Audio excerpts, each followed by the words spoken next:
We all have that dream address, don't we? That perfect spot. Maybe Yeah. it's, a cottage with a garden, certain suburb, or maybe a sleek city apartment. Yeah, absolutely. And you, our listener, you've sent in this fantastic stack of market reviews, a real deep dive into property right across Australia. Absolutely. And looking through these, the real core question that jumps out is, Mm-hmm. well, how do you actually bridge that gap? Between the dream postcode and the actual budget. Exactly. The classic champagne taste beer budget situation. Mhm. And these sources, they give us a great look at both residential and, interestingly, the industrial side, too. Yeah, that's right. Yep. So today, our deep dive, it's really all about cracking that code. How can you realistically buy into those amazing locations without, winning the lottery? Mm-hmm. We're going to explore the smart strategies people are using, the compromises, what they're having to give up, Yeah. and pull out specific examples from all over the country to show what's actually achievable. And it's such a crucial conversation, especially when you look at the bigger picture from these reports. Mhm. Housing affordability, I mean, it's undeniably stretched. There really is. We're looking at average house prices, around 7 to 8 times the median income right now? Which is huge when you think historically. Historically, it was closer to 3 or 4 times. Yeah. So, yeah, a massive difference. And that has a real knock-on effect, right? Just getting started saving that deposit. Oh, definitely. That 20% deposit, Yeah. it's taking so much longer. Yeah. The data suggests maybe 10 to 12 years now. Wow. Compared to 4 or 6 years back in the day. Yeah. It really highlights the challenge, doesn't it? It does. It's a real uphill battle for a lot of people. It is. And, while we might see interest rates dip, which could theoretically boost borrowing power, Right, you think, great, I can borrow more. but the ability to actually service that loan, that remains a huge hurdle, especially for first-time buyers. The reports show they often still need family help to get across the line. So it inevitably comes down to compromise. That's a word we're going to hear a lot, I suspect. Definitely. The sources consistently show buyers having to adjust their wish lists, their expectations, just to get a foot in the door. But then there's that classic real estate advice, isn't there? The one thing you should never compromise on. Location, location, location. Exactly. And that's the puzzle, isn't it? How do you hold on to that prime location dream while dealing with a financial reality? Your documents give us this fantastic, really granular view, city by city, even suburb by suburb. Okay, let's dive into that then. Let's unpack it, maybe starting with Sydney. What are the big roadblocks there, and what are the sort of clever detours people are taking according to these reviews? Well, Sydney's big issue, it's that persistent shortage of properties for sale. That's a huge factor. Still, Yeah. 2024 saw things kind of plateau, maybe even slow down a bit, and there's talk it could cool further. But what really leaps out is the gap between house and unit prices. Yeah. It's just widening. how wide are we talking? That $608,594 median difference, it's massive. It's not just a number. It really shows the kind of trade-offs buyers are facing. It's like two different worlds operating side by side. You see it in those top-end suburbs, right? Like Bellevue Hill. Absolutely. House prices are, astronomical. Yeah. But the median unit price, it's something like 84% lower. It's staggering. So, okay, someone's dreaming of that eastern suburbs lifestyle, but they don't have the mansion budget. What are the smart moves? What do the reports suggest? Well, several key things come up.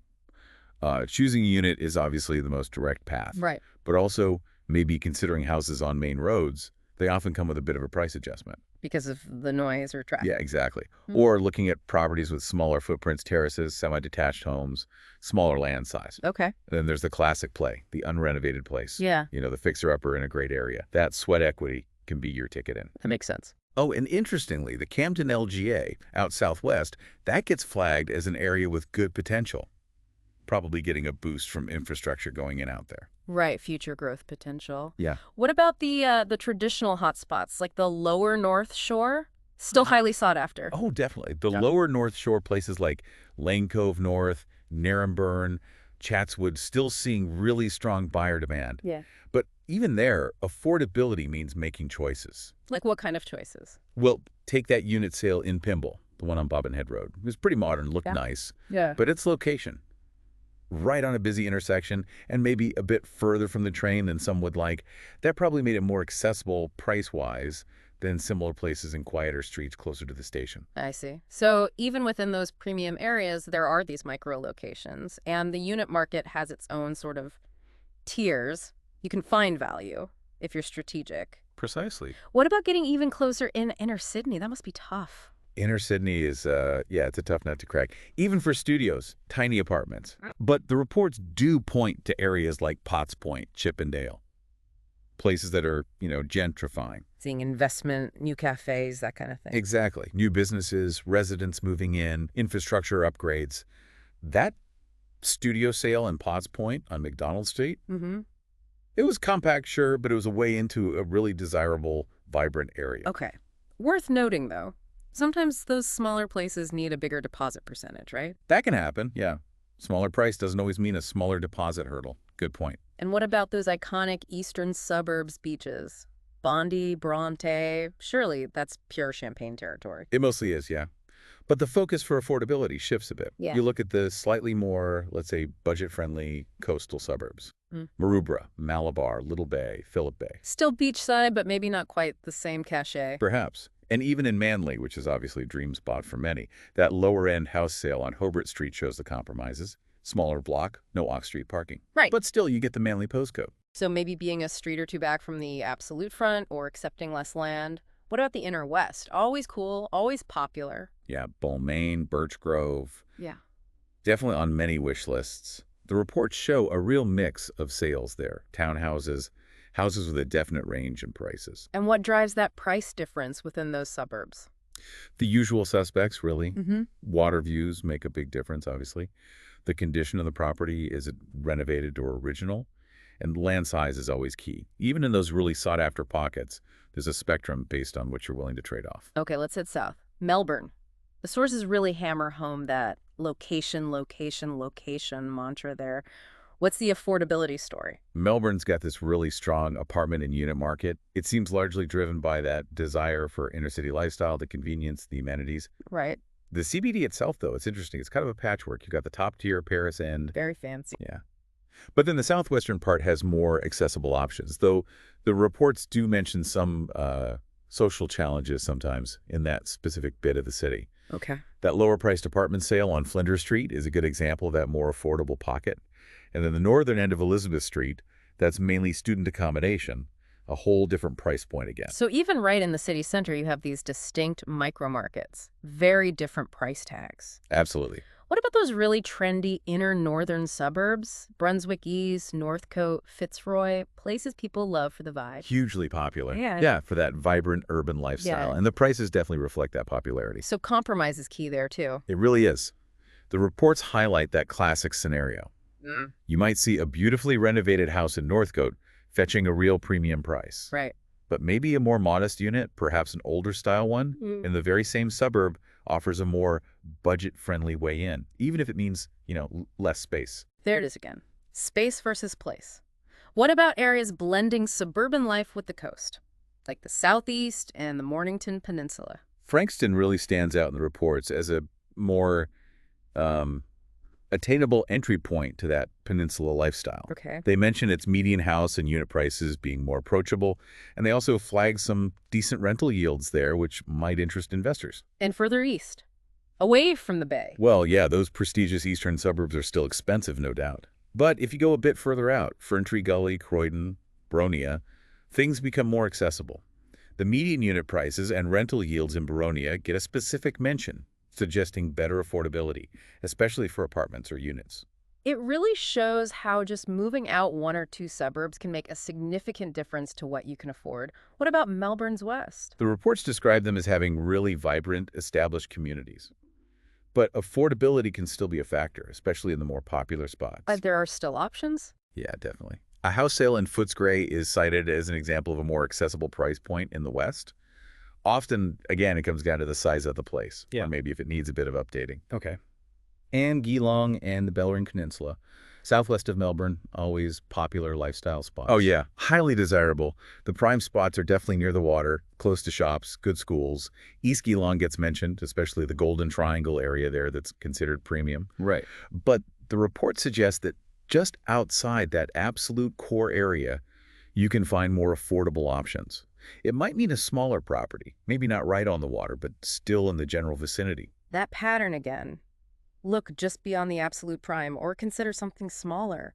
The reports even dip into regional Victoria, don't they? They do, yeah.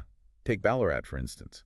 The strategy for buying in the best suburbs there on a tighter budget seems to be Yeah. look for smaller properties, places needing some work. That's Exactly. Maybe a less central spot within the suburb itself, or considering different property types, like units. That unit sale in Soldiers Hill at a lower price point is a perfect illustration. okay. Then in Mildura, you see the higher prices closer to the CBD or on bigger blocks, but there are definitely opportunities if you're open to an unrenovated home. And Port Fairy. Ah, Port Fairy. Highlighted as a true champagne location. Seems most sales there are to out-of-town buyers paying top dollar. Yeah. So maybe fewer opportunities for budget-conscious locals right in the prime spots. Interesting. Okay, let's head north now. Brisbane. The report suggested some good potential there for that champagne location, beer budget scenario. How does that work? Well, Brisbane still seems to follow that fairly traditional model. The closer you are to the CBD, generally, the higher the price. Right. But the reports really emphasize that there are more affordable ways into those desirable areas if buyers are flexible. Flexible on what, specifically? Things like the size of the property, obviously. Whether it needs a renovation, maybe compromising on the exact layout, perhaps it's a bit quirky, or considering attached housing, like townhouses. Can you give us some real-world examples from the reports? How does this play out on the ground in Brisbane? Yeah, sure. There's a house sale mentioned in Ascot, a very prestigious suburb, right? Mm-hmm. But this place was near a busy road, and it fetched a noticeably lower price than similar homes on quieter streets nearby. Okay, so location within the suburb matters hugely. Absolutely. Mm-hmm. Then there's a townhouse sale in Tenerife Prime Spot, right on the river, close to the city. That offered a much more affordable way in compared to buying a house there. Right, different property type. Exactly. And another example, a renovated but smaller unit in New Farm, another blue chip area. Shows how trading size for address can work. That's really encouraging, actually. What about the Gold Coast, the glitz and glamour Burleigh, Main Beach? Burleigh Heads is incredibly popular, yeah. And the prices definitely show that. High demand. So tough to get in. Can be. Mm. But the reports point to opportunities maybe a little further back from the absolute beachfront, or looking at older style units, perhaps along the Gold Coast Highway. Okay. Like that unit sale mentioned there, it still had beach access, which is great, but maybe the inside was a bit more modest, not fully updated. I see. Main Beach, that has a really high entry price generally. But the fact that there's actually a limited supply of affordable apartments there suggests that segment could see strong growth potential. Something to watch. Interesting. And Paradise Point. Paradise Point offers some older style houses at the entry level. And duplex units, especially in that Duck Streets precinct they mentioned, seem to be a more budget-friendly choice.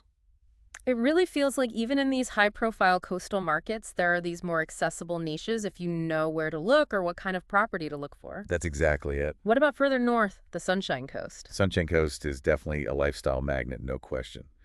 And those prime locations, yeah, they've got champagne prices. So, the same story. Compromise needed. Pretty much. The key there, according to the reports, is often compromising on either the exact location, maybe not absolute beachfront, or the type of property. What kind of examples did they give? Older style homes or units at areas like Frenchville and Norman Gardens were mentioned as more affordable entry points. Also, buying land in those developing estates further out is another way in. Right, build later. Exactly. And even up on the Capricorn coast. Cooey Bay is premium beachside, sure, but you might find opportunities with older places needing some work there too. Okay. And what about broader regional Queensland? Any quick insights from the reports there? Yeah, they touch on various regional centers where you can find more affordable properties, but again, compromise is usually part of the deal. Same themes recurring. Very much so. Examples like units along the Esplanade in Hervey Bay, maybe older ones. Yeah. Established homes in Bundaberg that might need updating. Yeah. Entry-level units in Edge Hill and Cairns. Houses in the more established parts of South and North Toowoomba. Even Mackay. While those new master-planned estates have a certain price, older homes closer to the city center can be more accessible, though often needing renovation. Fascinating how consistent these strategies are. Okay, let's head way over west. Adelaide. What's the approach for finding affordability there? Well, in Adelaide, the reports mention strong demand for land.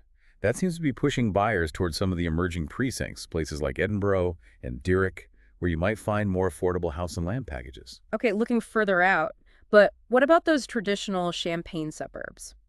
Glenelg, Henley Beach, Unley, Norwood. For those spots, the reports really emphasize familiar tactics. Sure. looking at smaller blocks of land. Right. The condition of the property is it a renovator's delight. The specific location within the suburb, sometimes being on a slightly busier street or further from the main drag, saves money. And of course, considering units or townhouses instead of detached houses. And they gave specific examples. Yeah, the reports actually provide specific sales examples in each of those suburbs, really highlighting the kinds of compromises people made to get into those locations. That's useful context. What about regional South Australia? Mount Gambier, for example. Mount Gambier is noted as being generally more affordable than some other regional centers. The reports suggest there are opportunities there, especially for renovators, or if you're looking for smaller homes in sought-after spots like the Bay Road Dress Circle. They mention a renovated cottage sale as an example. Okay. And finally, let's swing back west again. Western Australia, Perth, and the regions. In Perth, it's very much the same strategies we've been hearing. Look at smaller properties, like units. Look at older homes that need some work. Any specific suburb examples? Yeah, in those prestigious near-city suburbs, like Mosman Park. It can sometimes be a slightly more accessible alternative to its neighbor, Peppermint Grove, especially for units. Scarborough apparently has a real mix of options, different price points.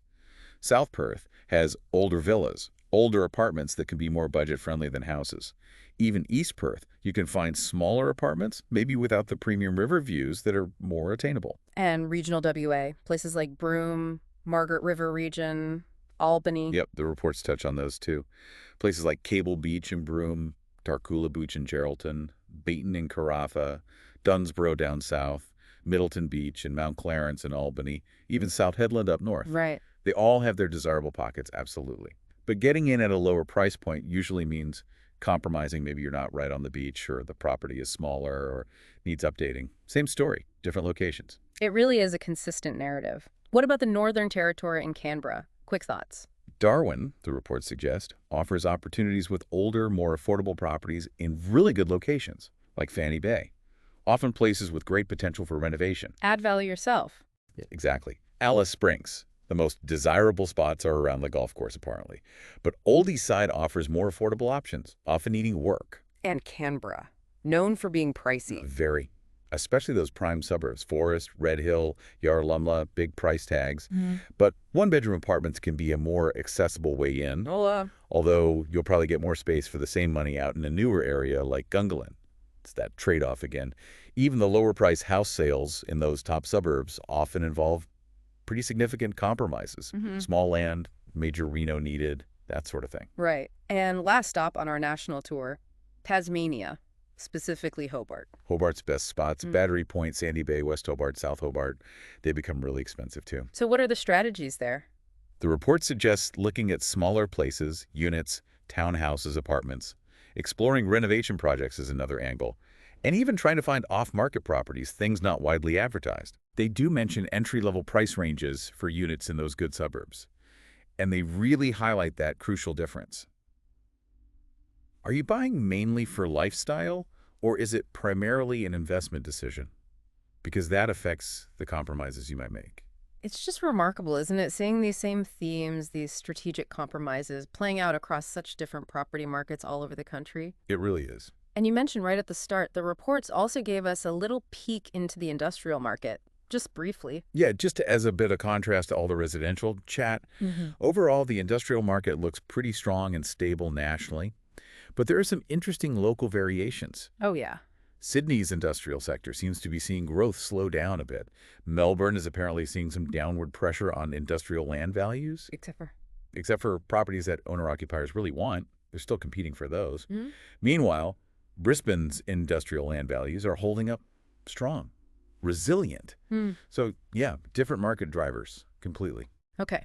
So, if we pull all these threads together from this whole deep dive, it really truly seems that getting into that dream location, it nearly always comes down to making smart, strategic choices about what you're willing to, well, to give up. Exactly right. Whether that's being flexible on the size of the place, its current condition, the specific type of property, maybe a townhouse works instead of a detached house. Or even the exact spot within that suburb you love. Precisely. Maybe not the absolute best street, but still in the postcode. It really does reinforce that idea, doesn't it? That having champagne taste in real estate on a beer budget, Yeah. it's not impossible. It's not a fantasy, No. but it absolutely demands doing your homework, proper research, being willing to adapt. Yeah, flexibility is key. And really understanding your own personal priorities. Is it lifestyle above everything? Or is that long-term investment potential the main goal? They might lead you to different compromises. Absolutely. And, that brings us to a really important final question for you, the listener. Mm. Having heard all these examples, all these ways people are making it work across Australia, what single compromise would be the most acceptable to you? What's the one thing you'd be most willing to trade off to finally get that foothold in your dream location? It's a great question to ponder. Yeah. Thinking about that, that's what can really start to turn those dreams, those aspirations into an actual tangible address.